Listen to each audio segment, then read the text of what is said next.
బంగాళాఖాతంలో ఏర్పడిన అల్పపీడనం వాయుగుండంగా మారడంతో తెలుగు రాష్ట్రాలపై ఏ స్థాయిలో ప్రభావం చూపిందో అందరికీ తెలిసిందే. మొత్తం 2 రాష్ట్రాలు కూడా క్లౌడ్ బర్స్ట్ అయిన విధంగా కుండపోత వర్షాలతో దంచికొట్టింది. పలు జిల్లాల్లో అయితే వరుణుడు బీభత్సం సృష్టించాడనే చెప్పవచ్చు. ఎందుకంటే భారీ వర్షాల కారణంగా పలు ప్రాంతాల్లో నదులు, చెరువులు, కాలువలు, వాగులలో వరద నీరు చేరిపోయి పొంగిపొర్లాయి. దీంతో రహదారులన్నీ జలమయమవ్వడంతో పాటు లోతట్టు ప్రాంతాల్లో నివసించే చాలా మంది ఇళ్లల్లోకి నీరు చేరిపోయాయి. అంతేకాకుండా ఈ వరద ఉధృతికి ప్రాణాలు సైతం పోగొట్టుకున్నారు. అయితే ఈ సెప్టెంబర్ మాసం వచ్చిందంటే చాలు ఖమ్మం జిల్లా భద్రాచలం వాసులు గజగజ వణికిపోతుంటారు. పైగా ఈ నెలను ప్రమాదకరమైన ముప్పులా భావిస్తుంటారు.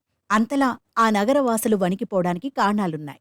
ప్రస్తుతం భారీ వర్షాల కారణంగా నదీ పరివాహక ప్రాంతాల్లో ప్రజలు ప్రాణాలు అరచేతుల్లో పెట్టుకుని బతుకుతున్నారు.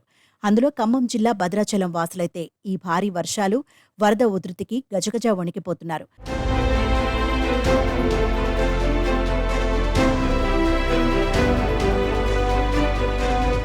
ముఖ్యంగా ఈ సెప్టెంబర్ నెల ప్రారంభమైతే చాలు అక్కడ నగరవాసులు భయాందోళనకు గురవుతుంటారు. ఎందుకంటే గతంలో ఈ సెప్టెంబర్ నెలలో చాలాసార్లు గోదావరి ఉగ్రరూపం దాల్చింది. ముఖ్యంగా 1978లో 54.2 అడుగులు, 1994లో 58.6 అడుగులు, 2005లో 54.9 అడుగులు, 2011లో 43.3, 2014లో 56.1, 2019లో 51.2 అడుగుల మేర గోదావరిలో వరద ఉధృతి పెరిగింది. దీంతో భద్రాచలం వద్ద ఈ సెప్టెంబర్ నెల వచ్చిందంటే చాలు ఆ ప్రాంతపు వాసులు భయంతో బిక్కుబిక్కుమంటూ గడుపుతున్నారు. ప్రస్తుతం కురుస్తున్న వర్షాలకు గోదావరిలో నీటి ఉధృతి పెరిగి మళ్లీ ఎక్కడ భారీ వరదలు ముచ్చెత్తుతాయోనని ఆ ప్రాంత వాసులు ఆందోళన చెందుతున్నారు. కాగా అప్పటికే శనివారం కురిసిన భారీ వర్షం కారణంగా భద్రాద్రి రామాలయ పరిసరాల్లో వరద నీరు ముంచెత్తింది. అంతేకాకుండా ఆలయ పడమర మెట్ల మార్గంలో దాదాపు నడుములోతు నీళ్లు చేరాయి.